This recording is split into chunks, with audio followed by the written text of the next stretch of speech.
ना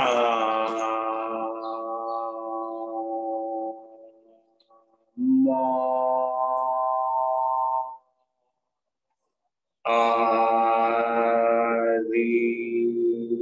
अरिहंता ना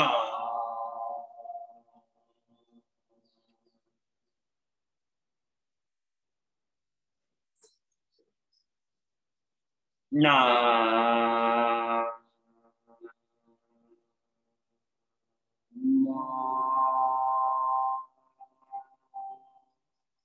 से धा ना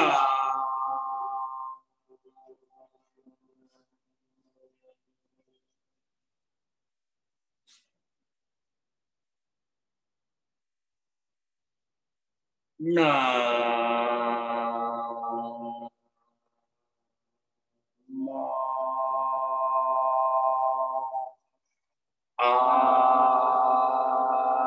आया वे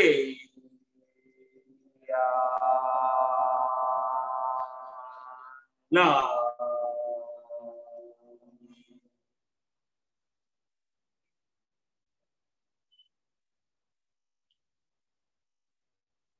ना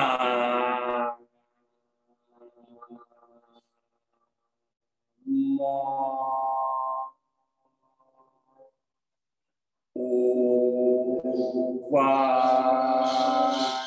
उवाजाया ना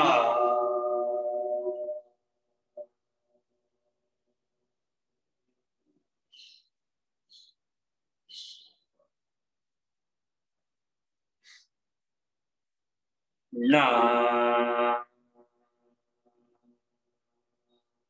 मो लो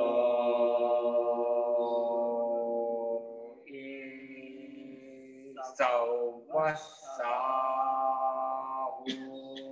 ना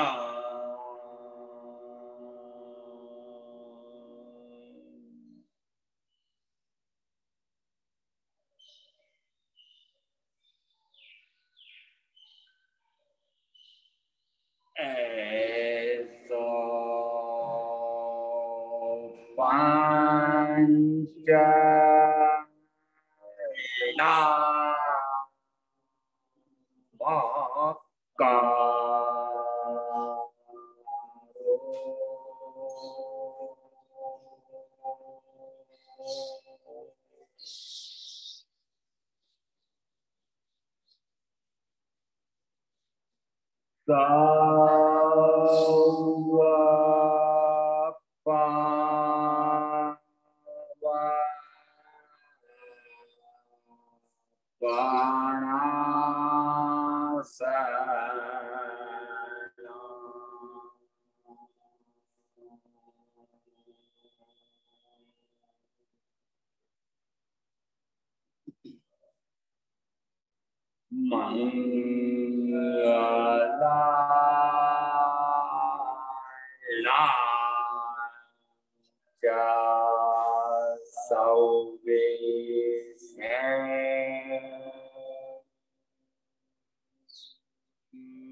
आत्मशुद्धि के लिए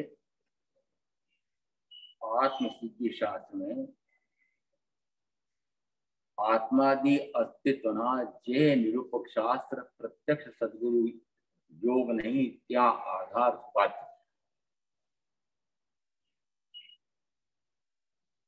आत्मा के अस्तित्व संबंधी जिन जिन शास्त्रों में विवेचन वर्णन आया हुआ है, सदगुरु के अभाव में वे ही मेरे लिए आधार हैं, ऐसा कह करके आगे का अथवा सदगुरु ये कहा निज अवगाहन का तेते नित्य विचार वहां करी मतांतर क्या।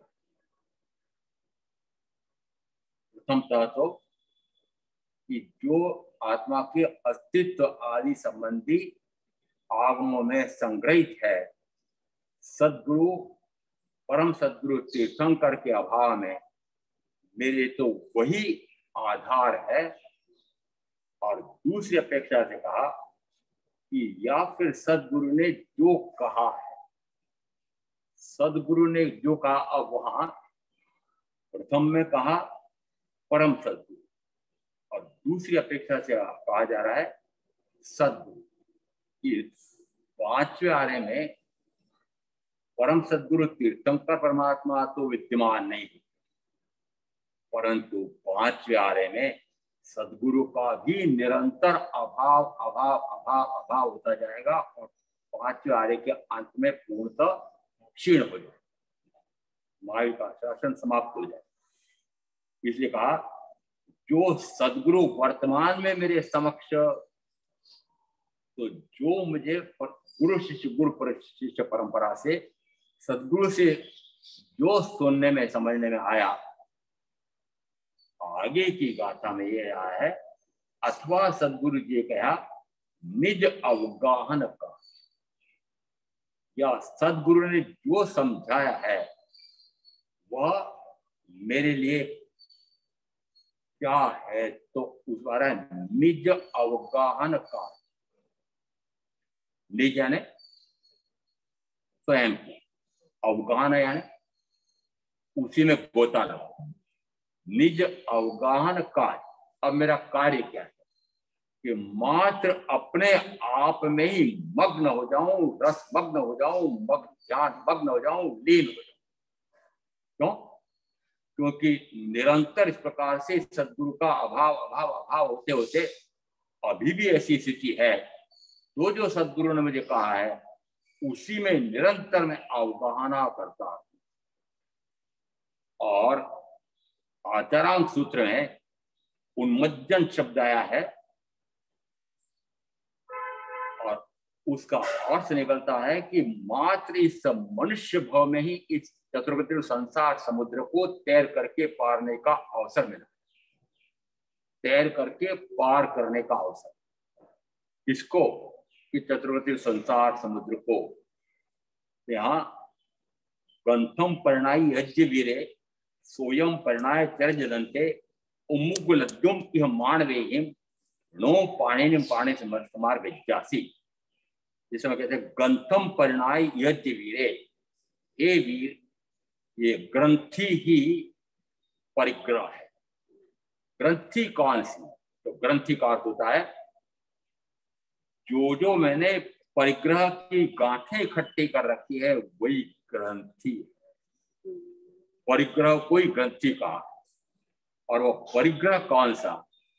तो वहां गाथा में तो मात्र कहा ग्रंथम परिणाई यज्ञ वीरे, हे वीर ग्रंथि को जान और ग्रंथि को छेदन भेदन कर। ग्रंथम परिणाय यज्ञ वीरे सोयम परिणाय चरजदंते। वास्तव में अब दांत बन करके, दांत बदलन क्या कि मात्र इन 5 इंद्रियों का दमन करते हुए सर्ववृत्तीय संयम लेकर के और उन इंद्रिय विषयों पर भी विजय प्राप्त करो। सोयम परिणाय चरजदंते उमुग्गलद्युम इह मानवे, कि मात्र मनुष्य भय में ही उन्मज्जन का अर्थ होता है चतुर्गति संसार समुद्र को तैर करके पार करना। इसलिए मात्र मनुष्य भव में इस प्रकार का अवसर मिला है। और चौथे अंतिम भाग में आया है णो पाणिनम पाणे समार विज्ञासी, कि इस कारण से किसी भी प्राणी के प्राण का हरण न करो। ग्रंथि मूलतः, ग्रंथि को हमारे यहाँ मिथ्यात्व नामा ग्रंथि कही। वो मिथ्यात्व है तभी इस प्रकार का भाव आता है कि हिंसा, झूठ, चोरी करके और धन वैभव परिग्रह जोड़ करके और मैथुन सेवन। 5 पाप पहले इसमें आ गए। 5 पाप कहो कि 17 प्रकार के पाप हो, उसके मूल में बैठा हुआ है वो मिथ्यात्व। और मिथ्यात्व का पाप और फिर बड़ा पाप बैठा हुआ है दर्शनावरणी और ज्ञानावरणी। इसका अर्थ है ये मत समझना कि कोई एक कर्म ही आ रहा है। यदि एक कर्म का भी नाम लेता हूं तो मान लेना कि उसके साथ साथ 7 कर्म और भी जुड़े हुए हैं, चाहे कैसे भी गिनो। यहाँ चूंकि 18 प्रकार के पाप में अंतिम आ रहा है 18वां मिथ्या दर्शन चल्य। और मिथ्यात्व है तो निश्चित है कि 17 प्रकार के पाप भी हैं। और सबसे बड़े मिथ्यात्व की ग्रंथि में क्या कहा?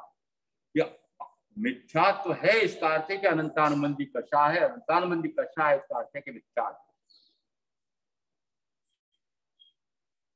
मिथ्यात्व को और अनंतानुबंधी से क्यों जोड़ा जाता है?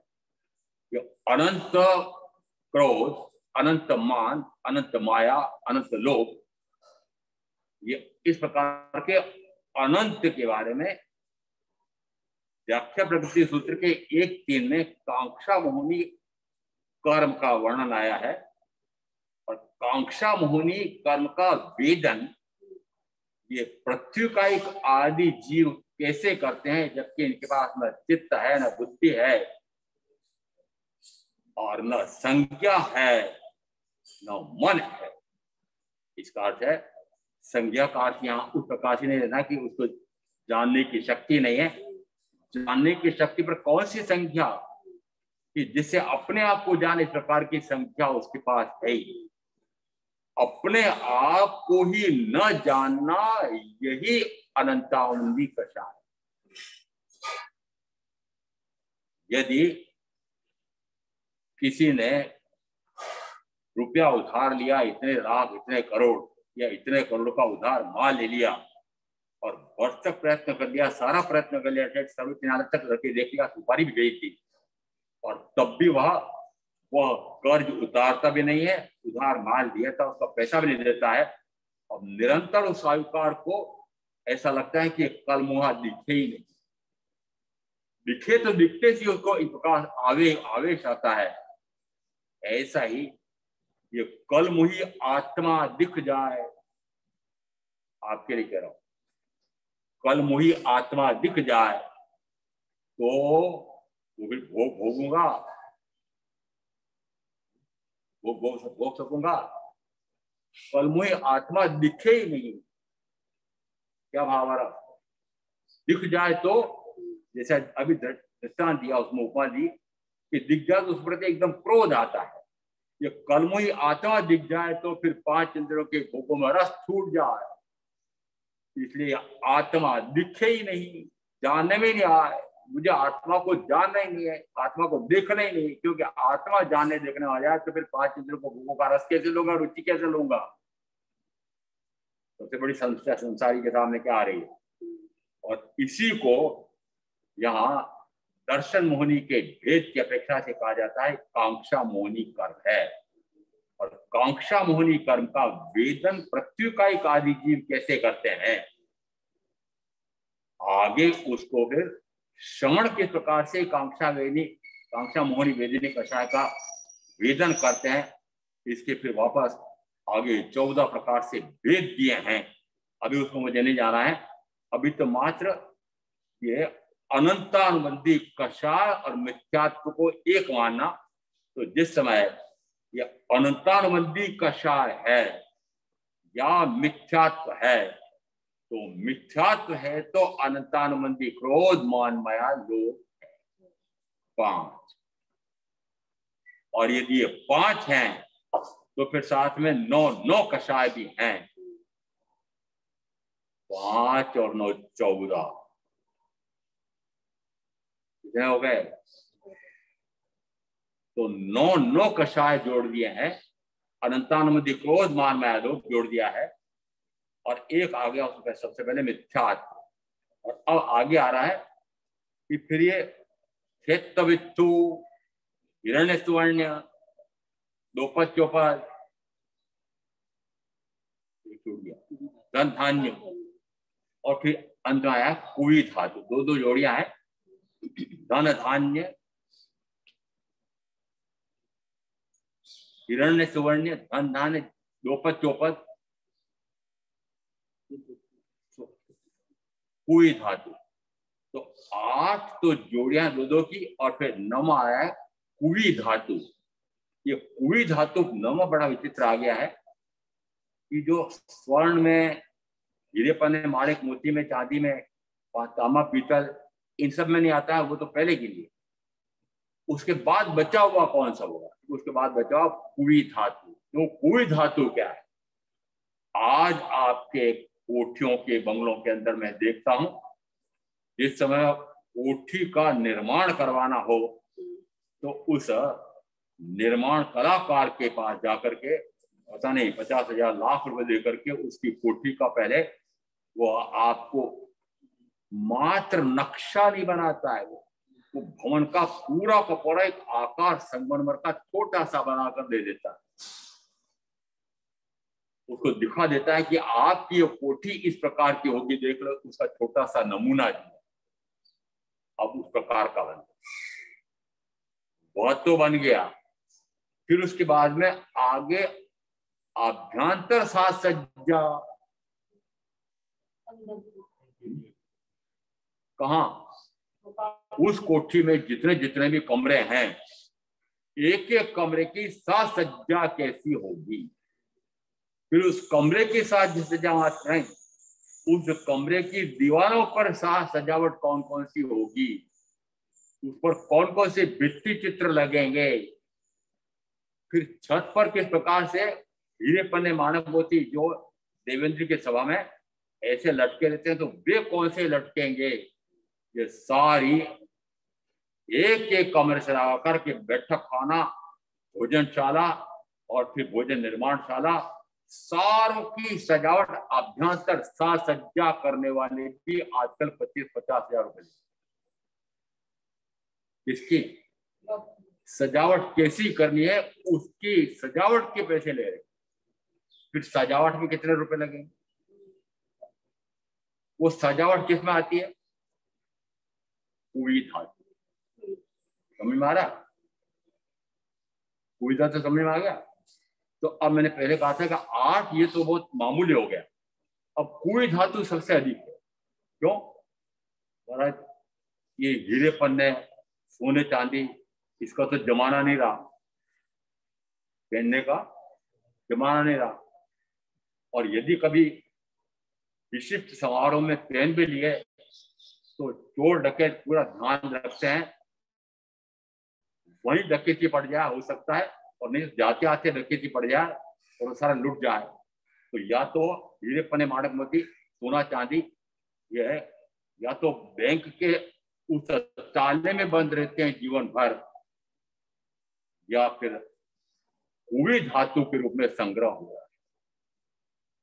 ये सज्जा, द्वार की सज्जा, इसका अर्थ है कि कितने प्रकार के परिग्रह आपने जोड़ रखे हैं, और एक एक वस्तु की सजावट के लिए वो उस कमरे का कोना खाली रहेगा, तो कोने के फिर वापस 3-4 खंड बना करके उसमें कौन से प्रकार की एक मूर्ति, कौन सी धातु की रखी जाएगी, तो सारी सजावट कौन करता है?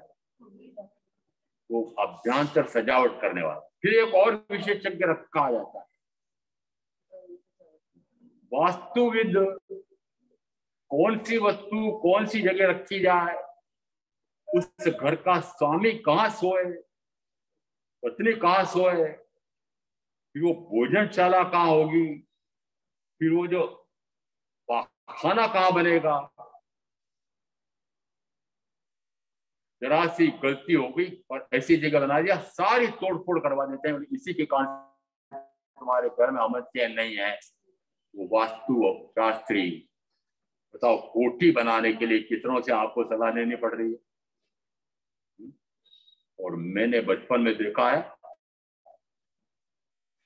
मिट्टी खोद करके लाया है और पानी लेकर के आ गया, लीद ले आया, गोबर ले आया, थोड़ा सा और फूकला आदि ले लिया और स्वयं भी वो किसान या झोपड़पट्टी बनाने वाला गूंद गांद करके और वह दीवार फेंकता रहता। तो कल्पना कर लो आप कि कैसे मकान में हम रहे हुए, मेरा और वो मात्र कच्ची मिट्टी की दीवारें 2.5 फीट, उस जमाने में 3 फीट चौड़ी और 10 फुट ऊंची, और ऊपर क्या कि ऊपर फिर ये खजूर का एक काट करके फिर वो आड़ा, पहले वो डाला जाता है, फिर और पतली पतली लकड़ियां लगाई जाती हैं, उसके ऊपर फिर बांस की कपच्चियां लगाई जाती है और उसके बाद में फिर हाथ से बनाया हुआ वो किसानी कवेलू बनाता है और कवेलू छा करके उस झोपड़पट्टी में रहता है।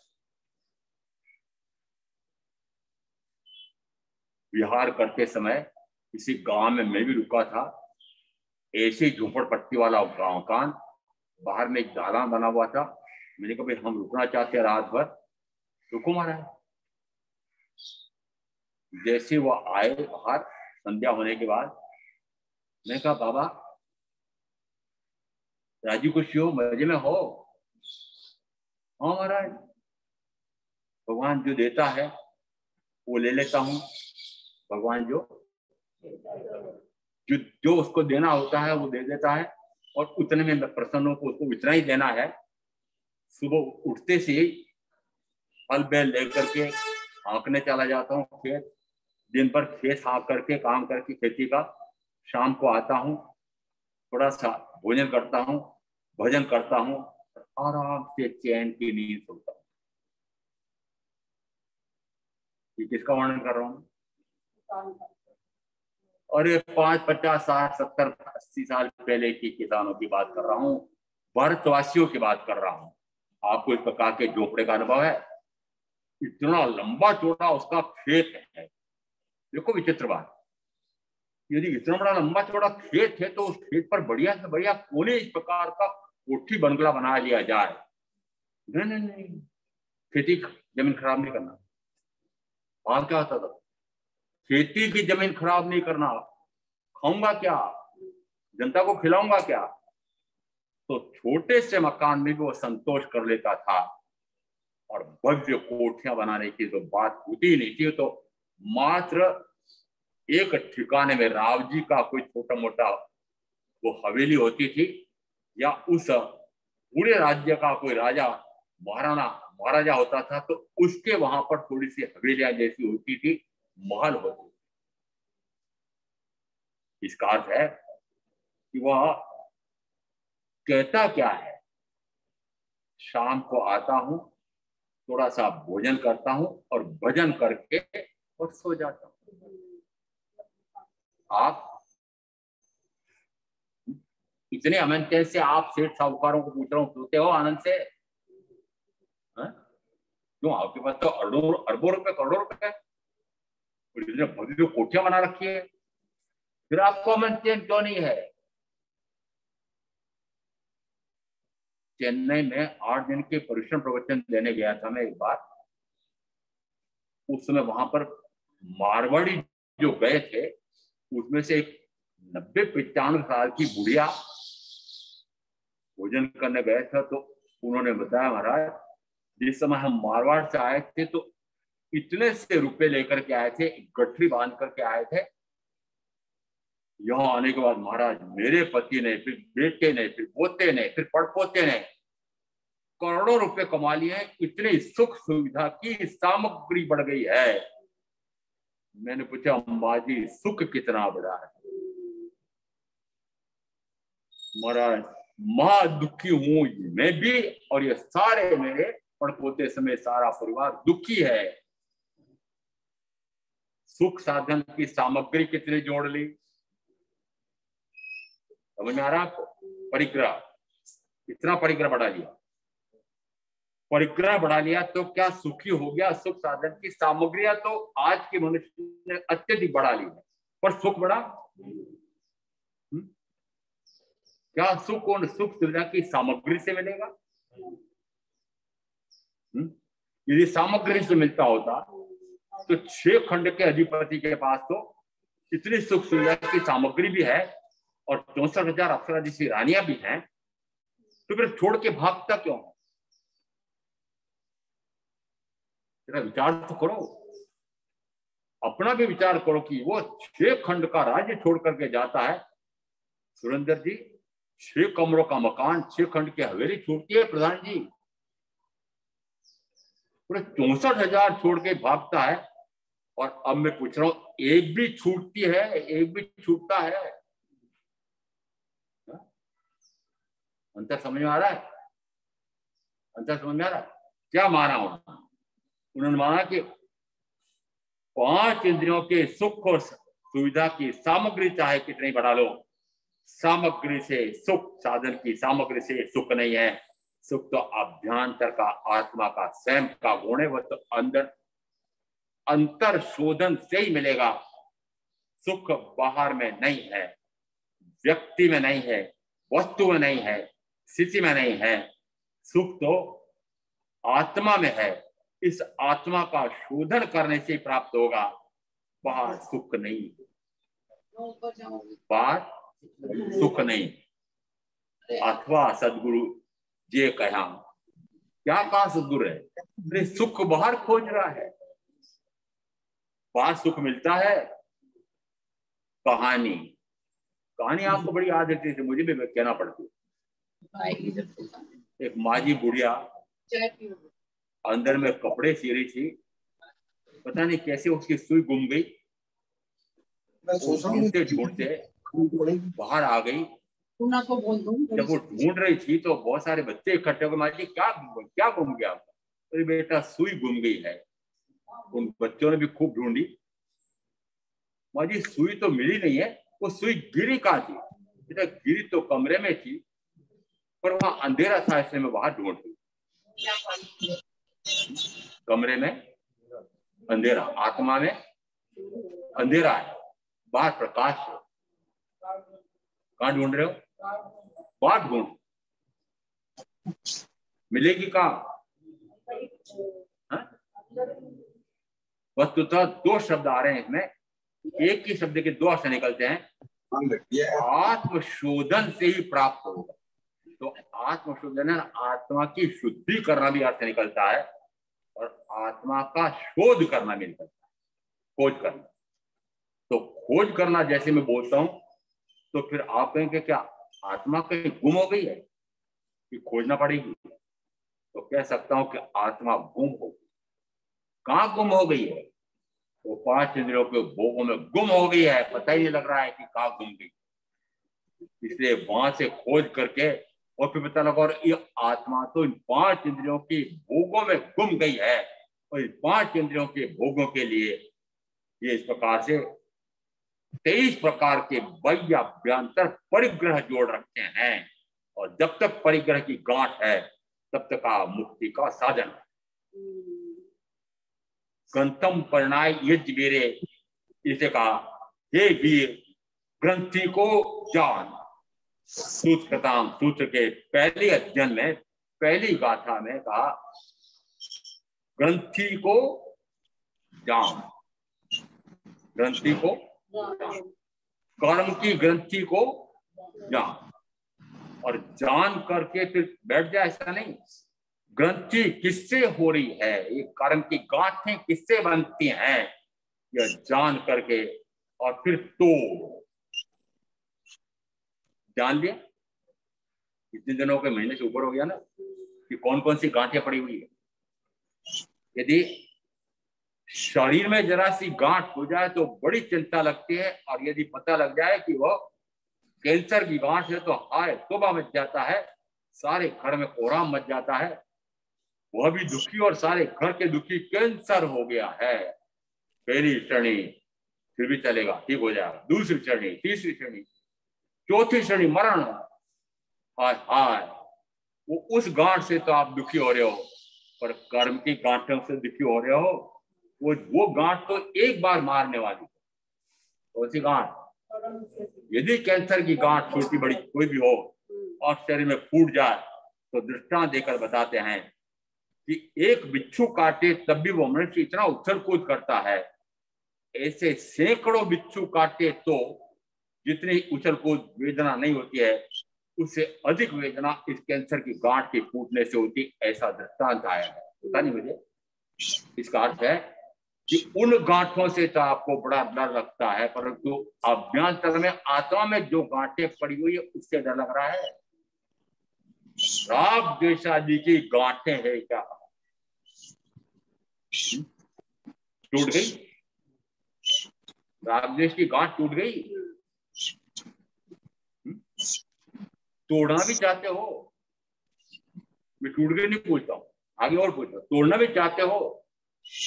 और राग द्वेष आदि की ग्रंथियां टूटे बिना तो सम्यक का प्रकाश में नहीं, ज्ञान का प्रकाश। या कहो कि ज्ञान का प्रकाश हो तो ज्ञान की ग्रंथियां टूटे। और क्या निकल रहा है? और से निकल रहा है कि मूलतः तो उस मिथ्यात्व का भी कारण है अज्ञान और अदर्शन। तो सदगुरु क्या कहते हैं? सदगुरु से ज्ञान का प्रकाश कर, इस ज्ञान के अज्ञान में वर्तन करने के कारण से ही दर्शन गुंडी अदर्शन रूप वर्तन करता है। उसी के कारण से दर्शन मोहनी के कारण से मिथ्या भ्रम हो जाता है। उसी के कारण से 5 इंद्रियों में सुख है ऐसा भ्रम हो जाता है और 5 इंद्रियों के सुखों की खोज करने लगता है। जिससे सुख मिलता है उसके प्रति राग, जिससे दुख मिलता है उसके प्रति द्वेष का भाव होता है और उपयोग पर में चला जाता है। चारों गुण उल्टे चले गए हैं। अथवा सदगुरु जे कया निज अवगान काज, अवगाना कहां हो रही थी? बाहरी बात, वहां लोटपोट हो रही थी। अभी जो मैंने इतने दृष्टांत दिए वो क्यों दिए कि कहां लोटपोट कर रहे हो? यदि चक्रवर्ती को भी 6 खंड का राज्य मिला है, 64,000 अफसर जिसकी रानियां मिली है, तो मैं कह सकता हूं पक्का कि वो चक्रवर्ती उसको पुण्य का कचरा माना। आपने माना?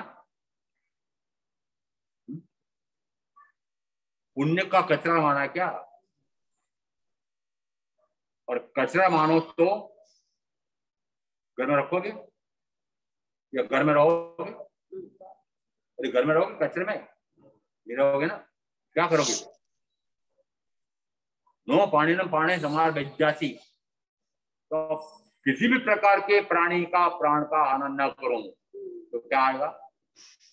स्वयं परिणाय ये फिर इस प्रकार से सर्वचित प्रवज्ञा ग्रहण करके किसी भी प्राणी की हिंसा से लगा करके 18 का 18 के पाप में अब ना करूं ऐसा संकल्प होता है, तब कहा जाता है कि सदगुरु ने जो कहा उसमें निरंतर अपने आप में आत्मा में अवगाहन। अथवा सदगुरु जे कया निज अवगाहन काज तेते नित्य विचारवा, तेते नित्य विचारवा। नित्या ने क्या अभी दृष्टांत दिया था मैंने, वो जो बाबा किसान मिले थे मुझे, नित्य की बात बता रहे थे।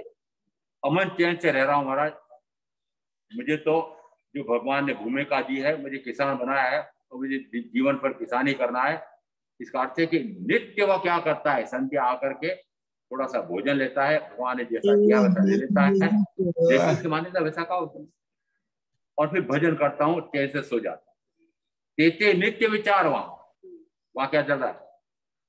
नित्य प्रातः उठते से ही वापस भगवान का स्मरण करता है, भजन करता है, और फिर सोने के बाद वो हल बैल लेकर के निकलता है। इसका अर्थ क्या है? इसका अर्थ क्या है? 2 प्रकार की बात आ रही है। प्रातः काल से संध्या काल तक मनुष्य काम करता है और संध्या होने के बाद सूर्योदय तक वह भजन कीर्तन करता है, शयन करता है, प्रातः काल ब्रह्म मुहूर्त में उठता है, फिर वह साधना करता है, भजन करता है, और फिर उठ करके दिन में काम करता है। आज के निशाचर कैसे हो गए हैं? रात भर काम करते हैं और दिन भर कुंभकर्ण जैसे सोते हैं। समझ में आ रहा है? क्या यही पद्धति आई हमारे यहाँ? ये पद्धति क्यों आई इस प्रकार की? मैंने कारखाना अधिनियम पढ़ाया था, मुझे याद है। उसमें यदि कारखानेदार किसी किशोर को नियुक्त करना चाहता है, किसी स्त्री को नियुक्त करना चाहता है, उस किशोर से और स्त्री से रात्रि के 10 बजे से लगा करके प्रातःकाल के 4 बजे तक, उसमें उन घंटों में उससे कोई कार्य नहीं। समझ में आ रहा है? क्यों? क्यों? किशोरावस्था है, रात्रि का शयन करने का समय, विश्राम का समय है। स्त्री है, विश्राम का समय है। जो भी गिन लो आप आगे। इसका अर्थ है कि जिस समय जो कार्य करना चाहिए उस समय वही कार्य करना चाहिए। और मैंने दूसरी कक्षा में, पता नहीं क्यों याद रहती बात है, 6ठी कक्षा में जब अंग्रेजी पढ़ी थी मैंने शुरू थी, work while you work, play while you play, this is the way of happy and gay. बस इतना याद, इससे ज्यादा याद नहीं। बच्चों को समझा देना। आप जितने जितने बैठे हो यहाँ पर, दादा दादी माता पिता, वर्क वाइल यू वर्क, जिस समय काम करो डट करके उसी काम में लगे।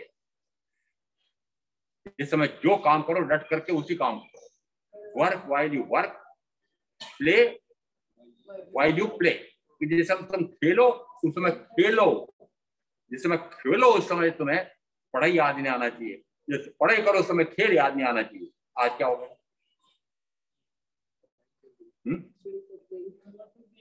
जिस समय मैं साधना में बैठूं उस समय घर बार परिवार शरीर सारा भूला जाए है। तो इस साधना आत्म साधना में लगाऊं, तो आत्म साधना में लगाऊं तो शरीर के प्रति ध्यान क्यों जाएगा?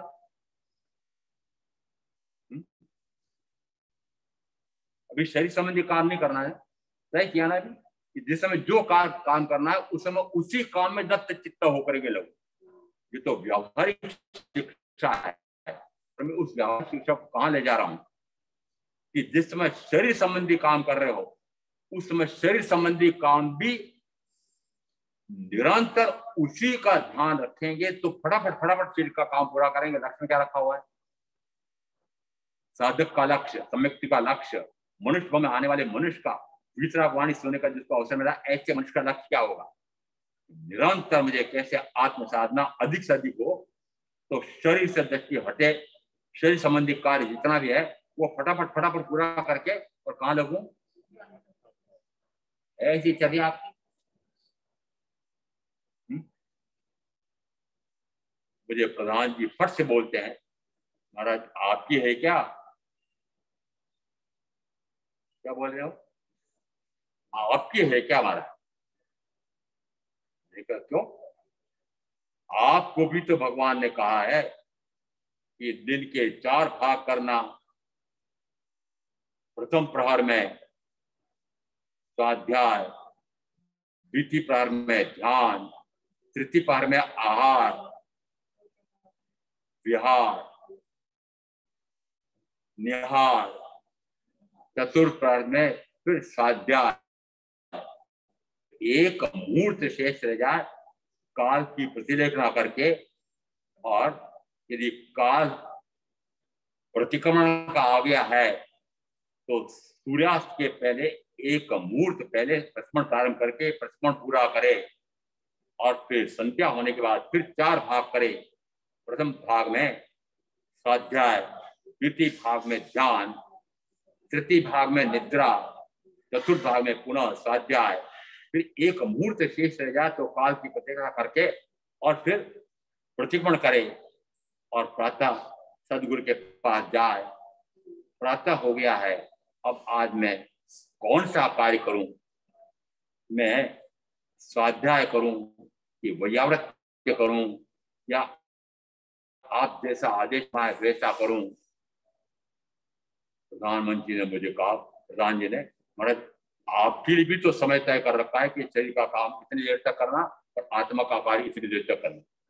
जैसे मैंने इन पर वर्षा में तो फट से मुंह तोड़ उत्तर दिया इन्होंने। दिया नहीं दिया? बोलो, दिया ना? महाराज आप शरीर संबंधी काम फटाफट पूरा करके अपनी साधना में लगते हो क्या?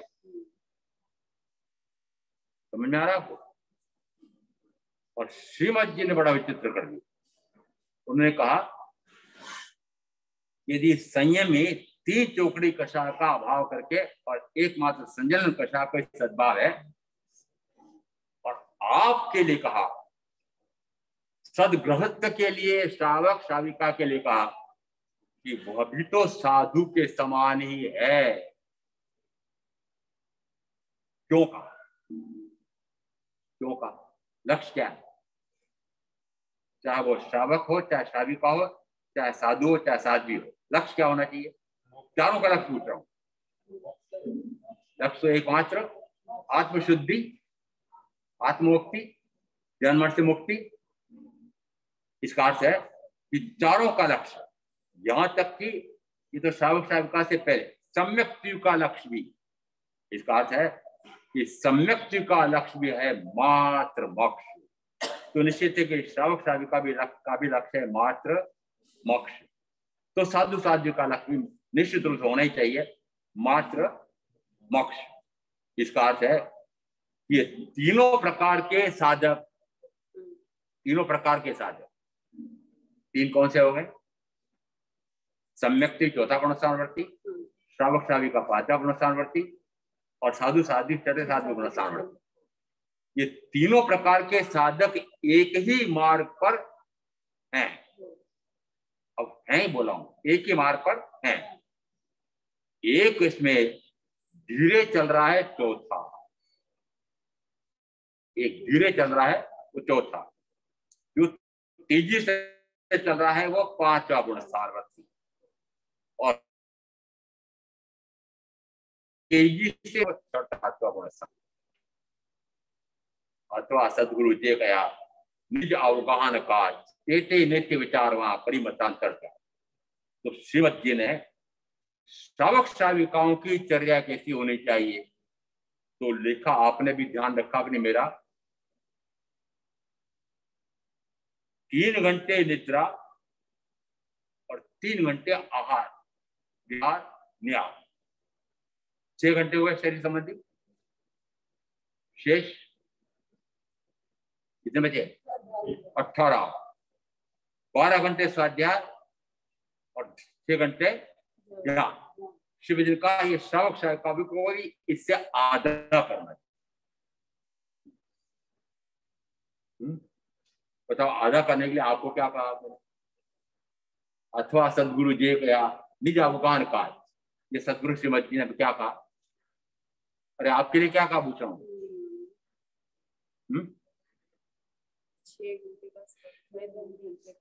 यदि शरीर संबंधी कार्य मैं 6 घंटे कर रहा हूं तो आपको कितना करने के लिए?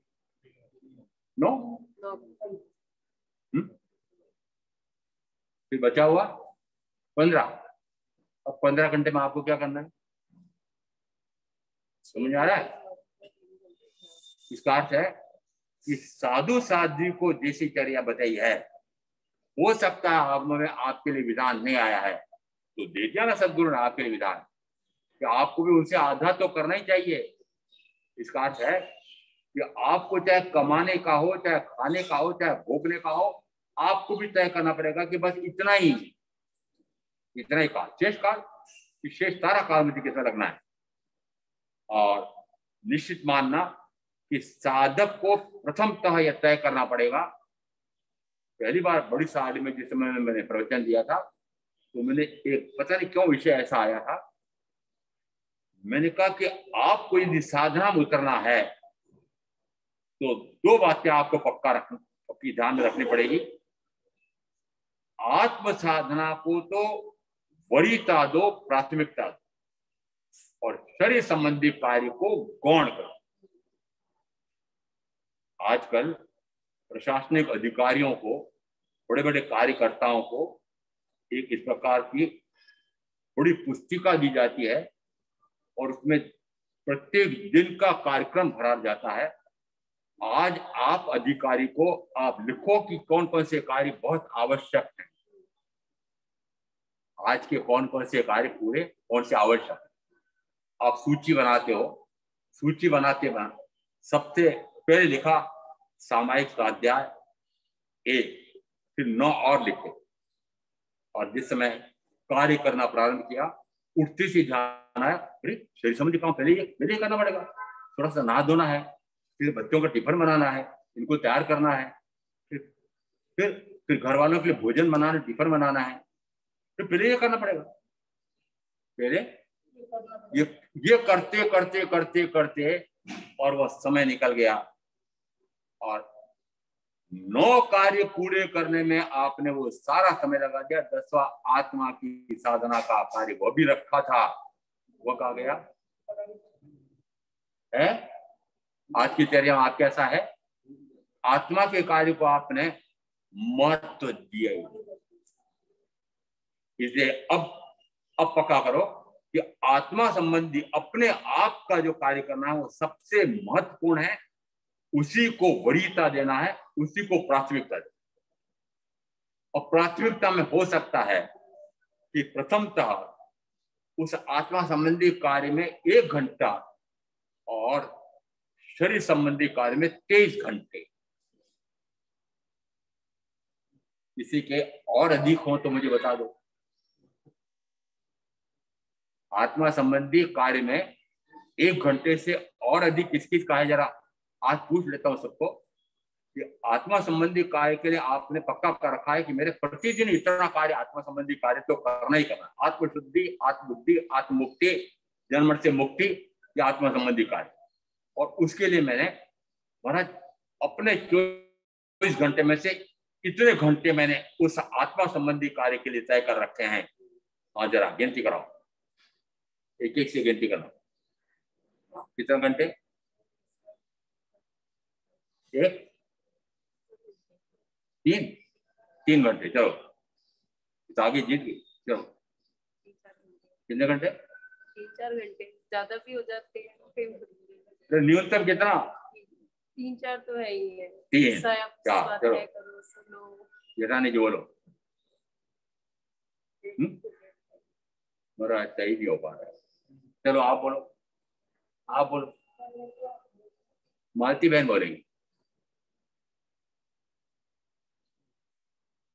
मालती बहन ने तो मुझे पक्का है ये 1 घंटा प्रवचन पक्का रखा है, और 1 घंटे में से भी बहुत सारा समय तो शरीर संबंधी में चला जाता है। सही है?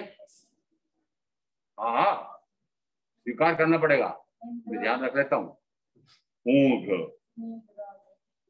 महाराज घर में काम करते करते इतनी थकान हो जाती है, व्यापार व्यवसाय में इतनी थकान हो जाती है, रात में चैन नहीं होती है, नींद नहीं आती है।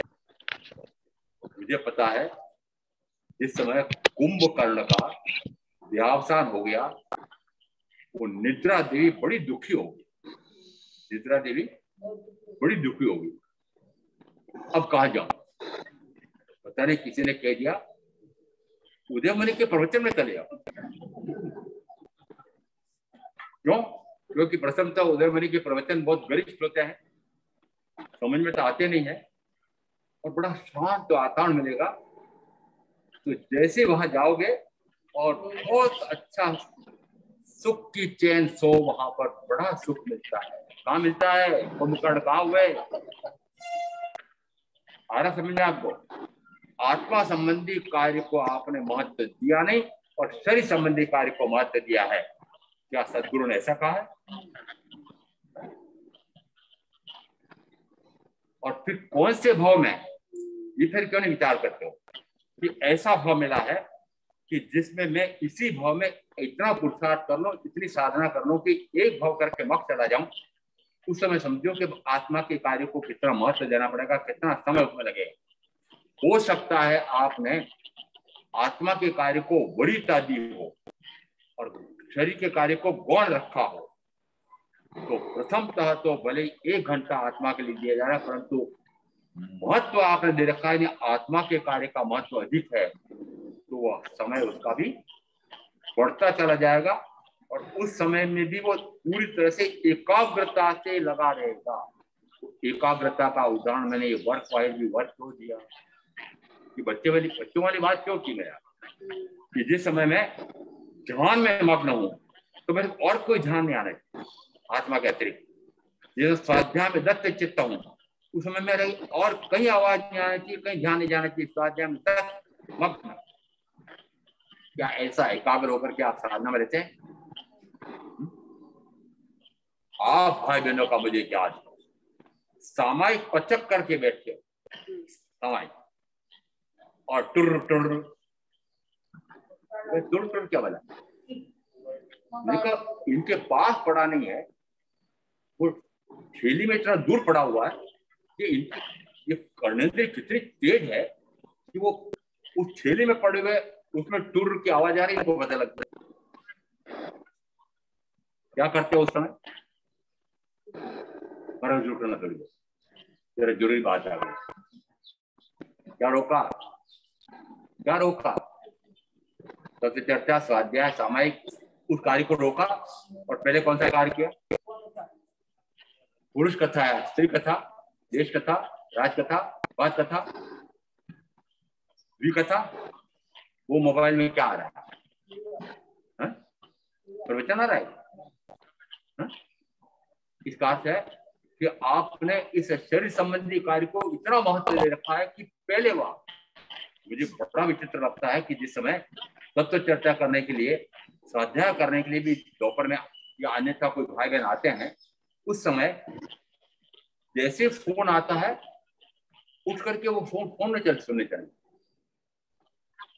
गुरु के पास बैठ करके आत्मा संबंधी विचार विमर्श चल रहा है कि आत्मा कर्म का कैसे आश्रय बंद करके आत्मा कैसे समझ विचार करके मुक्ति का उपाय कर सकती है। ऐसी चर्चा सुनते सुनते भी फोन आ गया तो उठ करके बता आपने किसको मत समझ में आ रहा है? और मैं ये भी कह सकता हूं कि सामायिक पचक करके बैठी बैठा और फोन पे बात कर लेता है। क्यों? क्यों? उस काम को आपने इतना महत्व दिया। उस काम को, वो सारा काम कौन सा है? वो सारा काम परिग्रह संबंधी, वो सारा काम भोग संबंधी। घूम फिर करके वो जो काम आपके फोन पर आ रहे हैं वो सारे काम कहाँ ले जा रहे हैं आप? एक बात साफ कहता, वो मात्र 5 इंद्रियों के भोग संबंधी ही फोन आ रहा है। और कोई फोन आता है? मूल में क्या उसमें? यदि व्यापार व्यवसाय संबंधी आपके फोन आ रहे हैं तो व्यापार व्यवसाय करके धन कमा करके फिर क्या करोगे? क्या करते हो? वो अब फोन किस काम का हुआ? बताओ किस काम का? वो सारे आरंभ परिग्रह का, सारी विकथा का, सारे पापों का, 18 प्रकार के पापों का मूल कारण हुआ यह आपका मोबाइल। सारे पाप कहां कर लो? मात्र मोबाइल।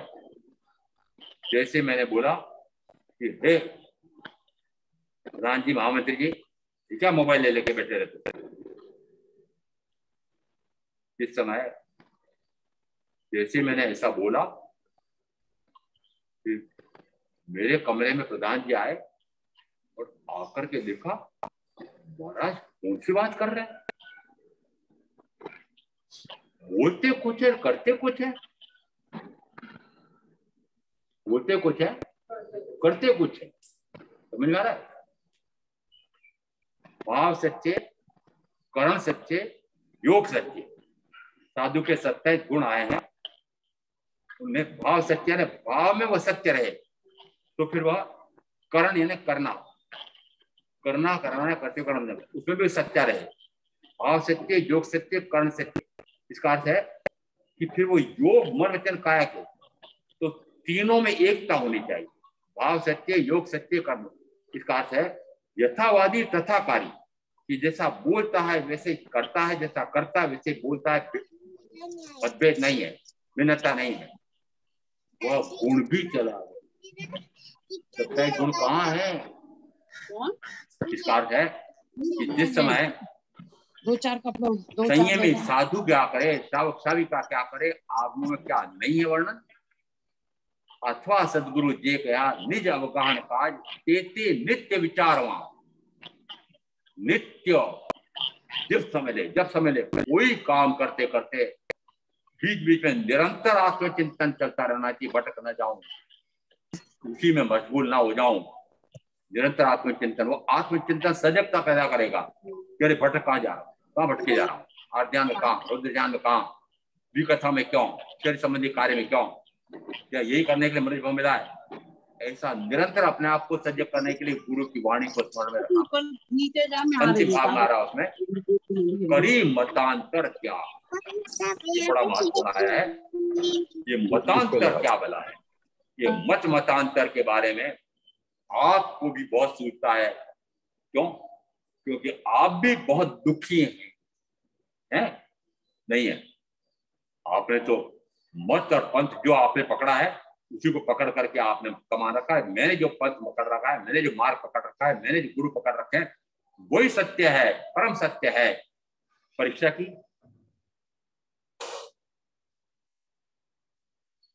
जिस समय आपने गुरु को स्थापित किया है कि ये मेरे गुरु, तो मुझे पता है जिस समय मुझे संकित पचकाई गई थी, मुझे पता नहीं वो घटना याद क्यों रहती, मुश्किल से 5वीं 6वीं में पढ़ता रहूंगा। और कानोड़ में उस समय एक भव्य मूर्ति, बाद में पता लगा मुझे तो ये आचार्य गणेश जी महाराज साहब थे। उन्होंने मुझे कहा, देखो भाई, देह मेरे अरिहंत ऐसे मानना, फिर अरिहंत का थोड़ा सा स्वरूप समझाया, अरिहंत कैसे होते, सिद्ध कैसे होते। फिर देखो, धर्म मेरा केवली प्ररूपित हो सकता है, उन्होंने दया में बोला भी हो, मुझे पता है। केवली परमात्मा ने जो धर्म बताया है, वीतराग धर्म, शुद्ध धर्म, शास्त्र धर्म, आत्मधर्म, ऐसा इस धर्म को ही धर्म मानना। और तीसरा कहा, तीसरा देव मेरे अरिहंत, गुरु में निर्गुण, धर्म मेरा केवल। अब धर्म बोलते समय, हाँ, प्याज लहसुन जीवन मर मत खाना, हो गया धर्म। तीसरा क्या बोले? प्याज लहसुन जीवन भर मत खाना। मैंने हाथ जोड़ ली, बच्चा करती होगी सम्यक, सम्यक हो गई।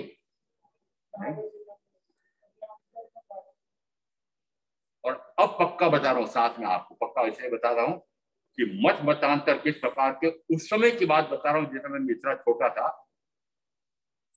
बड़ी सादगी में जन्मा था, जन्म परिवार पक्का दिवाकर मानने वाला, और जहां मैं पल रहा था वो पक्के पुज्जी महाराज को जानने वाले। ये पुज्जी महाराज शब्द ये हमारे प्रधान जी जानते हैं। पुज्जी महाराज कौन से होते? अच्छा, रामराज महाराज साहब पुज्जी महाराज, बोल तो दो। जिस समय मेरे संसारी काका साहब लगते थे, वो कानोड़ आए कि दिवाकर जी महाराज साहब आए हुए हैं, इस बच्चे को ले जाऊं, मैं इनकी दर्शन करा दूंगा। जी बोली, नहीं, ये दूसरे संप्रदाय के साधु पे तो दर्शन कर ही नहीं सकता है, ये तो बुद्धि महाराज की आमना ले रखी है, इनकी तो सम्यक पूज्य महाराज की है, इनकी सम्यक तो पूज्य महाराज की। अब ये दूसरे संप्रदाय के साधु साध्वी के दर्शन नहीं कर सकता। समझ गया? मतांतर किस प्रकार से हावी हुए हैं, समझने के लिए बता रहा हूं। यहाँ शब्द आ रहा है, कड़ी मतांतर क्या, मतांतर का त्याग करके, और फिर प्रकार से सदगुरु ने जो कहा है उसके अनुसार आत्म साधना में रत रहना। सदगुरु मतांतर के आधार पर होता है, तो सदगुरु है। आपके यहां भी सुना है मैंने, गुरु आंगना, रूबी बहन के यहाँ कोई महाराज आए होंगे, आपको ही कथा पता नहीं किसी ने कहा होगा, भूल जाता नाम पता है हमको कि ये इनके महाराज उदयमणि बहुत आते हैं। तो इनको पूछा उनने कि आपको भी गुरु धारणा तो दी होगी उदयमणि ने? हाँ, उत्तर बताओ आपका जरा, उत्तर तो बता दो। नहीं। नहीं, क्या निधि? और गुरु धारणा का अर्थ क्या होता है? मात्र जिस गुरु ने मुझे सम्यक पथ पाई है वो या उनके जितने अनुयायी साधु साथी हैं वही मेरे गुरु आएंगे, वही मेरी संप्रदाय होगी। और अन्य संप्रदाय मेरी संप्रदाय नहीं है, अन्य गुरु मेरे गुरु नहीं। जिस समय गुरु आमना शुरू हुई है उस समय मानना कि सांप्रदायिक जड़ बोल दिया, समझ रहे हैं? सांप्रदायिक जड़, और सांप्रदायिक जड़ कितना, एक संप्रदाय दूसरे संप्रदाय से कितना द्वेष। जिस समय क्षेत्र तो भूल गया नाम मुझे, उदयपुर जा रहे होंगे दिवाकर जी महाराज साहब, तो जिस समय जा रहे थे बोले आप जिस क्षेत्र में जा रहे हो वहां तो आपका मानने वाला कोई भी नहीं है। उनका कोई बात नहीं, जैसे गए चौराहे पर कोई चबूतरा दिखा, आज्ञा ले ली और आज्ञा लेकर के सारे साधुओं के साथ बैठ करके और जोर जोर से सुन प्रवचन शुरू, कोई इधर से कोई इधर से कोई इधर से कोई इधर से। उस चौराहे पर सारा चौराहे का वो खचाखच भर गया। इनकी सभा में दिवाकर सामान्यतः वे कहाँ प्रवचन देते थे? चौराहे पर, समझ आ रहा? और चौराहे पर का अर्थ होता है 36वीं कौम जहां पर आ सकती। अब मैं प्रधान जी को पूछूं कि बताओ आपके यहाँ पर स्थानकवासी के अतिरिक्त, महाराज हमारे तो सबका स्वागत, थोड़ा अच्छी बात है। हाँ ऐसे भी है आजकल, महाराज हमारे तो दिगंबर भी रुके हैं, मूर्ति पूजक भी रुके हैं, हमारे सबका स्वागत। फिर भी मुख्यता किसको दी? मत मतांतर में कितने पक्के? क्या मत और मतांतर में आत्म साधना है? अथवा सदगुरु जे कया निज अवगाहन का निज जन आत्मा में ही अवगाहित होता रहूं, ऐसी जो साधना बताएंगे वो मत पंथ निरपेक्ष हो, वो गुरु मत पंथ निरपेक्ष होंगे, वो गुरु न सच्चे गुरु होंगे जिन्होंने तीर्थंकर परमात्मा की वाणी सुनकर के अंदर में उनको पक्का श्रद्धा हुआ है, यह वाणी मेरे अनुभव से सत्य सिद्ध हुई है, और वही वाणी वह समझाते हैं सुनाते हैं।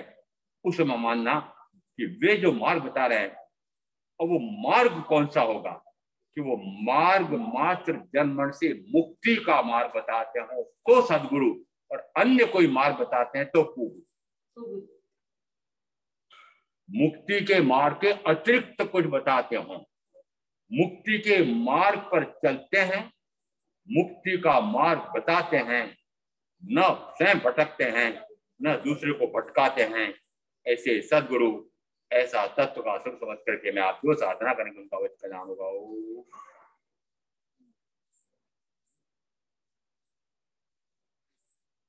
गुरुदेव ने आज भगवान की जो आज्ञा है वो बताई कि दिन के 4 पहर हैं, रात्रि के भी 4 पहर हैं, उनमें क्या क्या कौन से पहर में क्या होना चाहिए, पहले पैर में क्या, दूसरे पहले साधु साधु के बताना, फिर आपके लिए बताए, वो बताए। समाचारी फटाफट बोलो।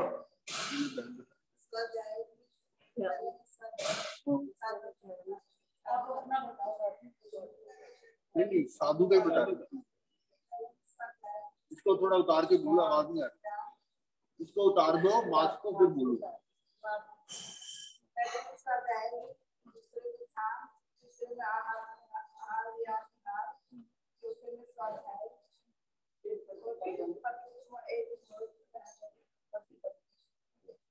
ठीक है,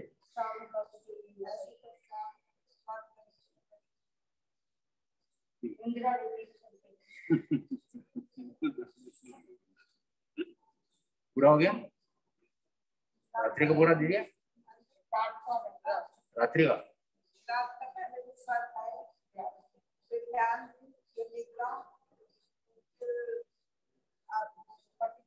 स्वाध्याय, ये स्वाध्याय पूरा एक और आगे और बात। हाँ एक मुहूर्त तो शेष रह जाता। कल वैसे प्रधान जी ने भी उत्तर लगभग सही दिया था, लेकिन वो पहले इनाम दे चुके थे, इसलिए हमने उसको थोड़ा सा इनाम नहीं। वैसे कल प्रश्न का उत्तर आपका लगभग ठीक। प्रधान जी को श्रावक श्राविकाओं को क्या कहा चाहिए? 24 घंटे का बंटवारा कैसे करे श्रावक श्राविका?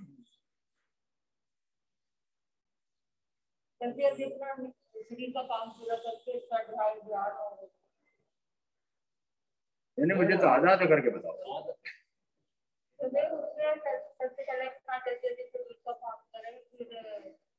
देखो सीधा सीधा उत्तर है, यदि साधु साध्वी के लिए कहा 12 घंटे का स्वाध्याय, 6 घंटे का ध्यान, आपके लिए हुआ 6 घंटे का स्वाध्याय और 3 घंटे का ध्यान और शेष सारा काम सही। समझ आ गया?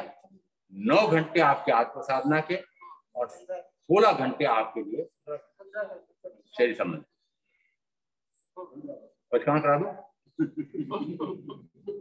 आज सारे श्रावक श्राविकाओं को पहचान करा रहा हूं कि आपके 24 घंटे में से 9 घंटे आप स्वाध्याय ध्यान में रहेंगे और शेष आप जो करना चाहें करें।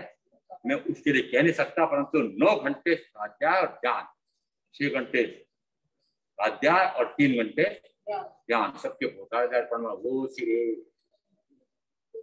गुरुदेव जाएगा। चत्तारि मंगलाम हरिहंता मंगलाम चित्ता मंगलाम साहु मंगलम केली मंगलम। चत्तारि लोगुत्तमा हरिहंता लोगुत्तमा सिद्धा लोगुत्तमा साहु लोगुत्तमा केवली पणत्तम लोगुत्तमा।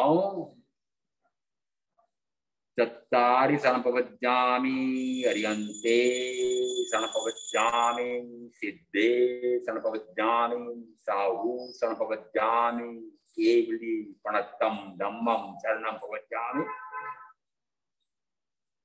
4 मंगलिक, 4 उत्तम, 4 शरणा और शरणा नहीं कोई जो भव्य प्राणी याद तो अक्षय